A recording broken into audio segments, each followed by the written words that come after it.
gente dá sequência agora no estudo do eletromagnetismo, tá? Ele inicia com a descoberta do Horst. O que o Horst percebeu? Ele percebeu que um fio, quando ele é atravessado por uma corrente elétrica, ele gera um campo magnético em volta dele. Descobriu isso por acaso. Ele colocou uma bússola ao lado do fio, e daí ele percebeu que quando começava a circular a corrente no fio, o ponteiro da bússola se mexia.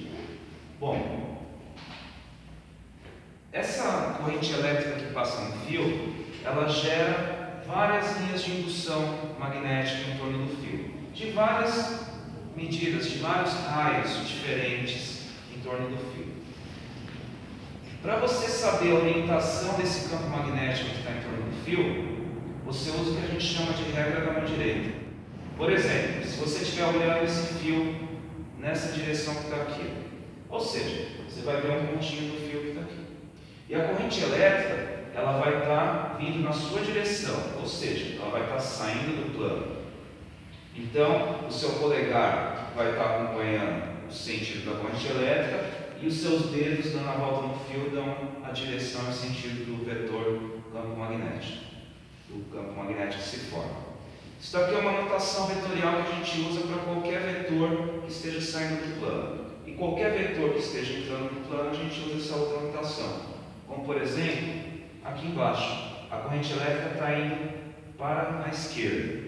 Se eu colocar o meu polegar na direção e no sentido dessa corrente elétrica, os meus dedos vão dar a direção do campo magnético. Ou seja, se eu estiver olhando daqui, a corrente elétrica vai estar vindo daqui da minha mão e entrando na lousa. Coloco o meu polegar na direção e no sentido do campo da corrente elétrica e os meus dedos dão a direção e sentido do campo magnético que se forma em torno do fio. Dependendo da distância do fio, esse campo magnético fica mais forte e mais fraco. Quanto mais distante do fio, mais fraco o campo magnético.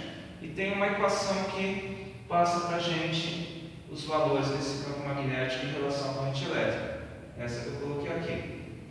O valor desse campo magnético, a uma distância R do fio, vai ser o valor de uma constante, que a gente chama de μ0, é a constante de permeabilidade magnética no vácuo, vezes a corrente elétrica, em ampere, dividido por 2 vezes π, vezes a distância perpendicular ao fio, que a gente chama de raio, R.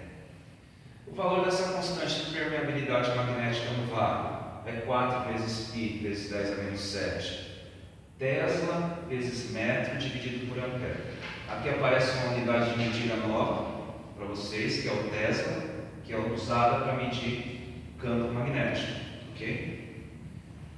Aqui um esqueminha onde tem um fio, tá? E a distância entre o campo magnético gerado em torno do fio, que a gente chama pela letra R. Ok? Para vocês praticarem um pouquinho, eu deixei um exercício que está aqui. Esse exercício, eu pergunto para você qual que é o valor do módulo do campo magnético, módulo que é um vetor, que tem direção e sentido, eu só quero saber o valor dele numericamente. Sabendo que a corrente elétrica que está passando no fio, ela tem 10 amperes, e a distância R, que eu passei ali para vocês, é de 2 metros. A distância entre o ponto onde eu quero descobrir o campo e o fio é de 2 metros. Ok?